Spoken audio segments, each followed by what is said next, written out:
Baik, sebagaimana biasa, Bapak Pendeta harapkan ada dari adik-adik yang siap pertanyaan. Jadi memang materi kata kesasi, kalau Alkitab itu luas ya.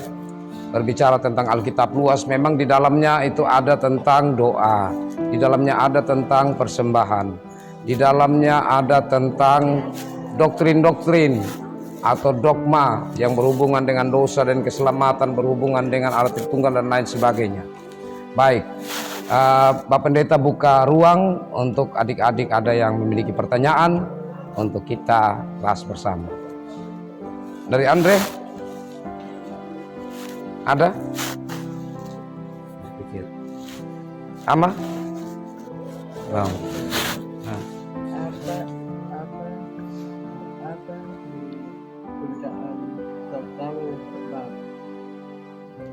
Apa perbedaan antara berbeda perjanjian lama dan baru ya? Baik, terima kasih. Ada yang tahu apa bedanya? Apa beda perjanjian lama dan perjanjian baru? Kalau samanya pasti, apa yang sama? Perjanjian, apa lagi? Firman Tuhan. Dan perjanjian lama firman Tuhan, perjanjian baru adalah firman Tuhan. Yang sama juga karena dia berisi perjanjian lama perjanjian, yang perjanjian baru juga perjanjian juga, ya kan? Apalagi perbedaannya? Tadi kesamaan. Siapa yang tahu perbedaan?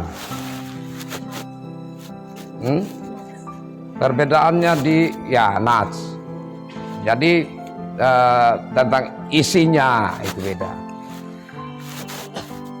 Karena dari isinya kita tahu bahwa ini perjanjian lama, ini perjanjian baru. Jadi bedanya di lama dan baru. Nah, itu masih umum juga. Ada yang lebih spesifik lagi. Perjanjian lama itu janji apa ya? Janji apa? Janji datangnya Mesias. Perjanjian baru? Perjanjian baru, janji baru. Apa? Berarti ada janji lagi. Tadi janji lama, datang Mesias. Mesias sudah datang. Sekarang ada janji baru lagi. Janji Roh Kudus, apa lagi? Janji baru.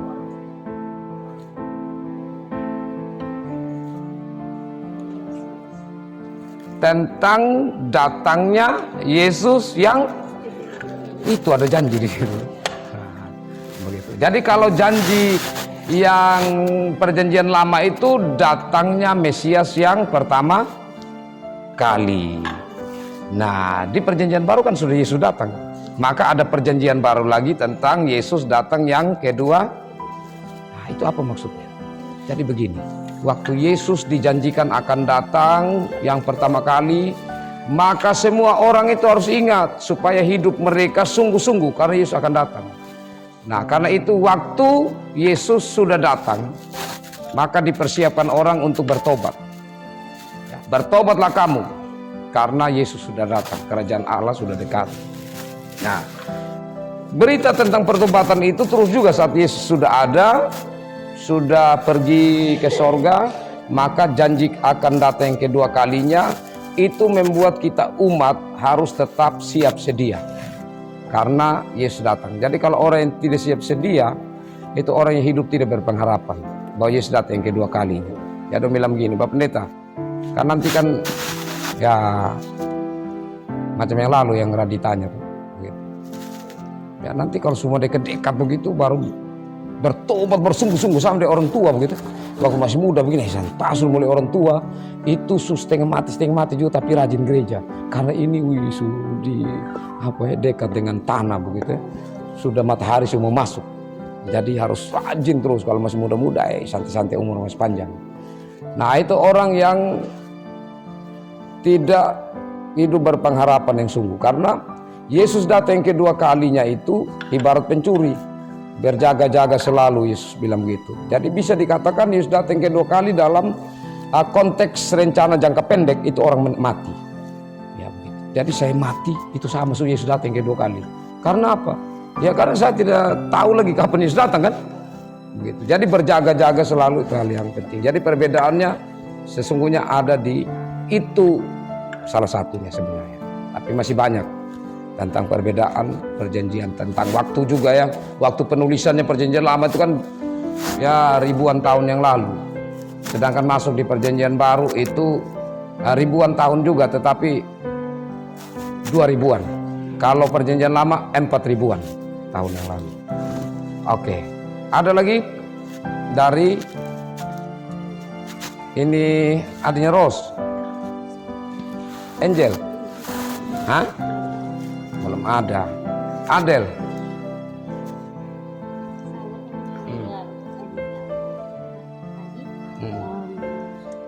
Sesuai yang saya dengar itu bilang agama Katolik tidak boleh menikah dengan anak om atau ambil anak om, sedangkan di agama Kristen itu bisa untuk mengambil anak om. Jadi sebenarnya soal sapa ambil sapa itu tergantung budaya pertama.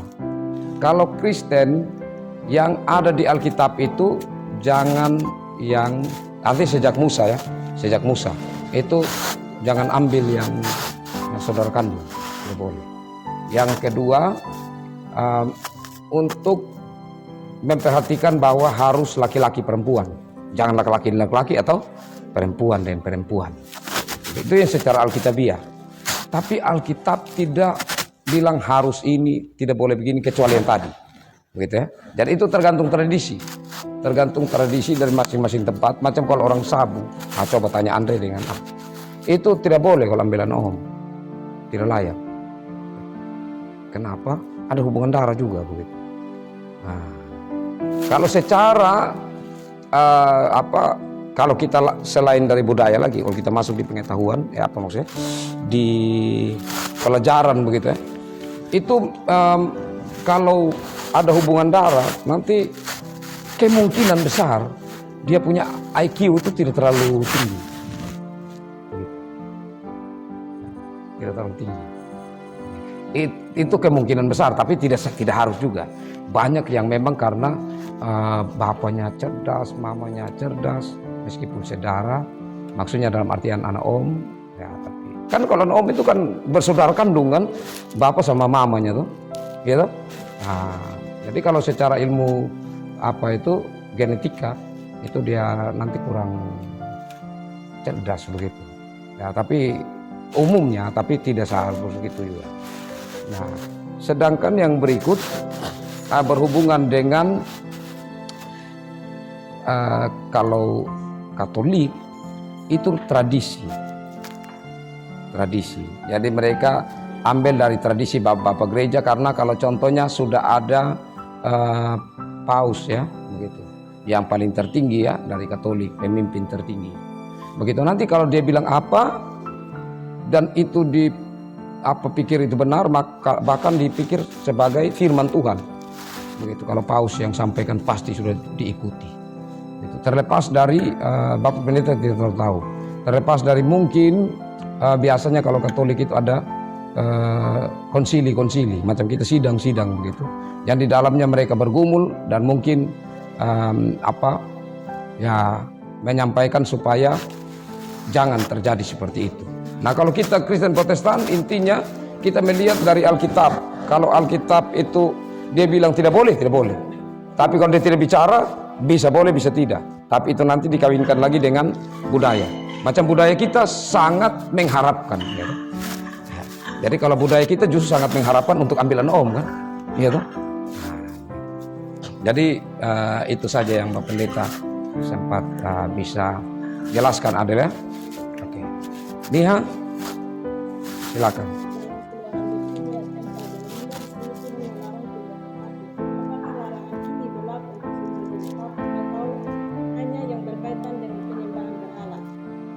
Oke, baik, terima kasih.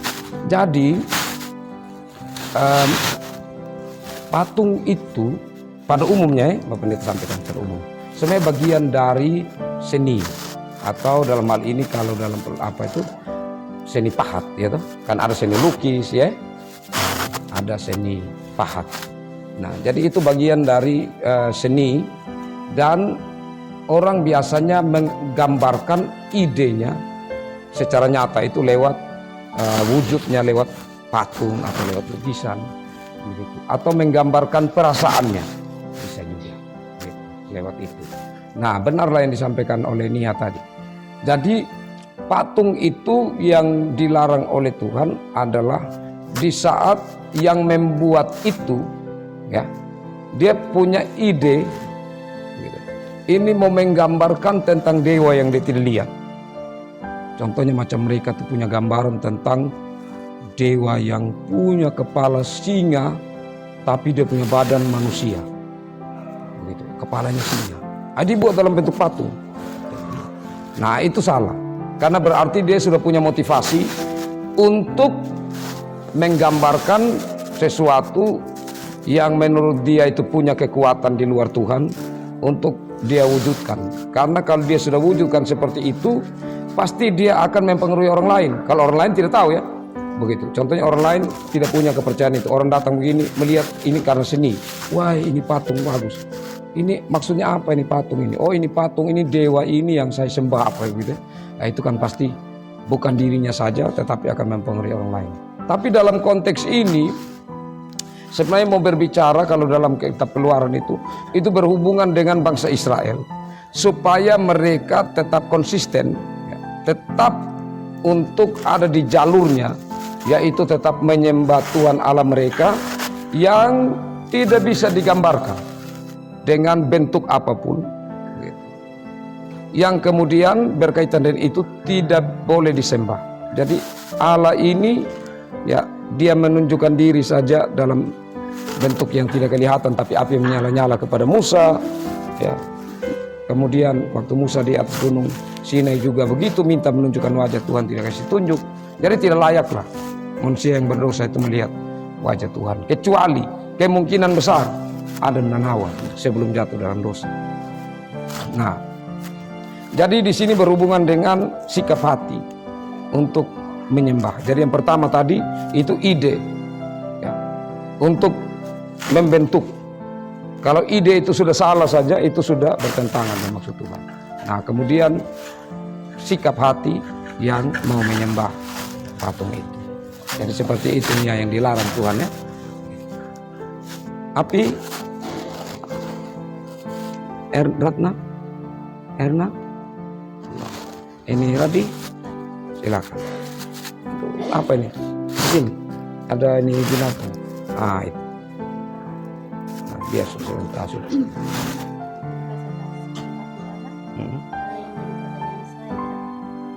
Pada saat kita perjamuan, gitu kan? Iya. Pada saat perjamuan kudus, larangan-larangan apa yang harus dihindari oleh warga jemaat, jadi khususnya untuk pemuda. Nah, yang Radi maksud pemuda yang harus tidak dilakukan pada saat perjamuan. yang sidi, yang subsidi. Iya, yang Gitu. baik yang subsidi. Ya. Oke, baik. Jadi tentang perjamuan, tentu kita tahu bahwa perjamuan itu masuk dalam sakramen. Jadi kita percaya kalau Katolik ada 7 sakramen, tapi kita Protestan itu hanya 2, yaitu sakramen apa satu? Baptisan kudus. Yang kedua, perjamuan kudus. Nah, kenapa dikatakan sebagai sakramen? Karena itu perintah Yesus sendiri. Pergilah, jadikanlah semua bangsa muridku dan baptislah mereka. Itu perintah Yesus untuk baptisan. Yang kedua, saat Yesus membelah-belah roti dengan tangan lalu berkata, inilah tubuhku, makanlah ini sebagai peringatan akan aku. Begitupun saat Yesus membagikan anggur. Jadi itu perintah Yesus sendiri. Nah, berhubungan dengan perintah Yesus sendiri itulah yang kemudian bagi jemaat mula-mula mereka melanjutkan. Salah satunya yaitu perjamuan kudus. Nah, dalam perjamuan kudus itu memang ada, kalau yang tercatat dalam Alkitab khususnya yang disampaikan oleh Rasul Paulus, kebiasaan-kebiasaan yang salah di dalam perjamuan. Jadi waktu itu dalam perjamuan itu ada yang datang, contohnya perjamuan kan 1 hari penuh. Nah, jadi saat karena jauh-jauh tempat, ya. Jadi ada yang datang karena tunggu lama, dia lop makan itu roti perjamuan, begitu. Anggur lipat, jadi sampai ada yang mabuk di saat perjalanan untuk apa liturgi perjamuan itu. Tapi jangan kamu bayangkan perjamuan macam kita sekarang ya. Jadi itu hanya duduk-duduk menyanyi, berdoa begitu, dan kemudian pemimpinnya bagi-bagikan roti anggur, ya berdoa, minum, lanjut lagi menyanyi, berdoa, nanti dengar firman Tuhan. Jadi tidak seperti kita yang formal betul loh sekarang ini ya. Nah tapi dulu lebih agak bebas gitu. Tetapi nampak tidak beretika lagi, begitu. Karena macam ada yang datang dari rumah punya kesempatan, dia tidak makan. Sampai sana sebentar ada roti. Jadi akhirnya yang datang kemudian tidak dapat lagi karena kemakan lapar tuh. Begitu. Jadi Rasul Paulus bilang apa? Nanti kami cari di kitab di Perjanjian Baru, surat-surat Rasul Paulus ada sih. Jadi akhirnya Rasul Paulus bilang lebih baik yang mau datang perjamuan sebelum datang makan minum. Nah ini berhubungan dengan kebiasaan yang salah dalam perjamuan. Nah kalau kita omong yang sekarang itu Bapak Pendeta omong ke dia dulu. Nah kita omong yang sekarang itu berbicara juga tentang etika. Kalau berbicara tentang rohani Bapak Pendeta yakin kamu semua tahu. Kalau tentang rohani yang pasti orang datang itu siap hati, ya toh? Datang untuk perjamuan pasti siap hati. Nah kalau untuk secara etika yang di dalamnya sudah persiapan hati, maka saat dia sudah terima roti dan anggur, itu fokusnya dia dengan Tuhan. Jangan begini-begini. Akhirnya terganggu. Kalau tiba-tiba sebentar ada di tengah anak kecil yang minta mamanya apa begini mau tarik, kita turun ketawa lihat. Nah, akhirnya konsentrasi hilang, iya kan?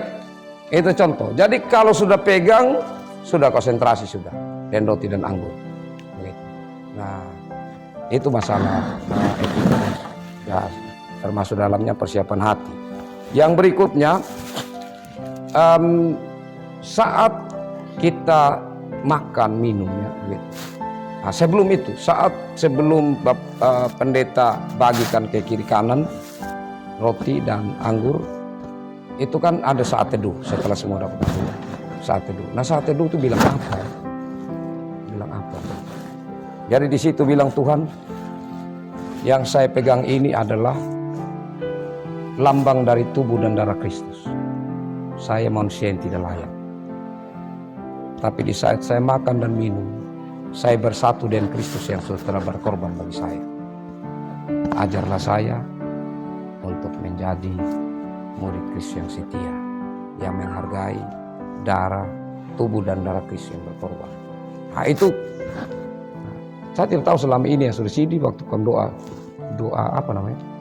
Doa saat teduh itu bilang apa?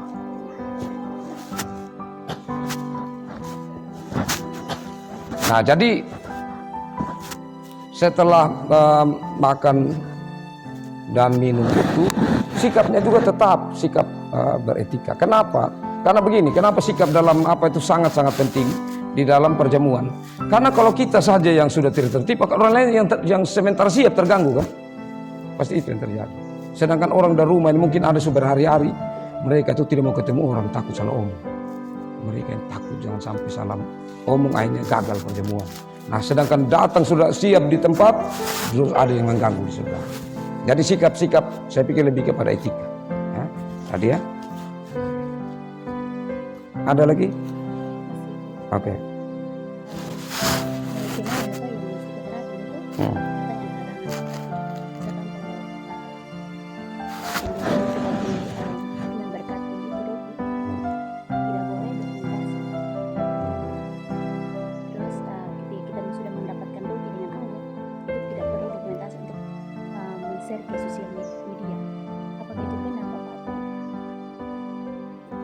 Itu masalah etika saya. Tetapi sebenarnya tidak menyalahi selagi itu tidak komplain. Begitu. Jadi contohnya Radi foto sama saya, gitu. Begitu. Kalau secara etika pasti kalau hal yang Radi pikir, oh ini sangat-sangat sangat-sangat privasi begitu, contohnya begitu. Bapak Pendeta izin saya mau upload ini. Tidak izin juga kalau saya tidak komplain, tidak ada masalah sebenarnya. Jadi itu sebenarnya masalah dari etika, karena kita tahu ada peraturan begitu ya di cara upload begitu ya. Tapi kalau di gereja sebenarnya tidak terlalu ada juga, hanya etika. Contohnya begini, yang masalahnya itu kalau kita maju begini atau kita di sebelah ini kita mengganggu orang untuk angkat begini, kita tangan juga ada pegang roti dan anggur, kita juga sibuk. Nah itu etika juga yang tadi Bapak Pendeta bilang. Nah, tapi saya pikir etika saja. Kalau kita pikir bahwa saya melakukan ini mungkin mengganggu orang lain atau apa. Ada lagi yang di depan tadi? Oke, terima kasih. Jadi Bapak Pendeta senang kalau kalian punya sesuatu yang kalian pikir, jangan malu. Tadi sudah bilang ya, malu bertanya sesat di jalan. Akhirnya kalau kamu tidak dapat ini, kamu mencoba menjawab menurut apa yang kamu pikir, yang tidak pernah dengar dari orang lain. Ya itu juga bisa akhirnya malu sendiri. Lebih baik banyak ada yang saya belum tahu, saya tanya aja. Karena kata kesasit kesempatan untuk kita menyampaikan apa yang kita rasain. Dan yang lain tentunya Bapak Pendeta harapkan supaya selalu memikirkan bahwa setiap pertanyaan yang disampaikan oleh teman-teman itu berguna untuk saya. Berguna. Jadi siapapun teman yang tanya bentuk pertanyaan seperti apa, harus pikir oh ini berguna untuk saya. Karena hanya dengan begitu maka kita akan membuka pikiran kita, telinga kita untuk mendengar dengan baik dan mencoba mencerna. Nah kalau orang yang sombong itu, kalau saya baru cerita sepotong, saya sudah tahu itu. Nah akhirnya belum dengar selanjutnya, sudah tutup sudah pikiran untuk mendapatkan pencerahan. Nah jadi hal seperti itu tidak boleh terjadi pada diri kita, sehingga kita dapat banyak hal. Baik, kalau tidak ada lagi, Bapak Pendeta sampai di sini kata kesaksi hari ini. Bapak Pendeta harapkan untuk adik-adik selalu hidup dekat dengan Tuhan. Dan untuk Kevin, nanti baru Bapak Pendeta cari waktu ya. Jadi Kevin kita doakan bersama, rencana tanggal 23 nanti CD. Dari Kevin yang lalu itu pernah ikut dengan teman-teman yang lain 2 tahun lalu mungkin untuk CD, tetapi karena satu dan lain hal sehingga sudah ikut kata kesaksi, tetapi akhirnya tidak sempat lagi untuk mengikuti CD. Tetapi tetap harus mengulang hal-hal penting nanti Bapak Pendeta luangkan waktu untuk kita bahas nanti Kevin ya. Oke, kapan kata kesaksi khusus itu. Baik, mari kita berdoa. Tuhan, kami datang ke hadapan hadirat-Mu, kami bersyukur untuk kesempatan indah ini. Kami sudah belajar tentang kata kesaksi, ada hal-hal yang menjadi pertanyaan untuk kami ikuti bersama, untuk kami belajar bersama. Kami mohon Tuhan berkati apa yang kami dapatkan hari ini.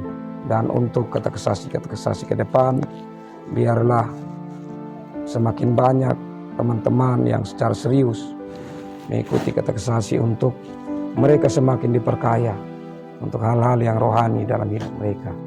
Terima kasih ya Tuhan, kami akan berpisah. Mari jaga lindungi berkati kami semua. Dalam Yesus Kristus kami berdoa. Amin. Baik, selamat siang, salam.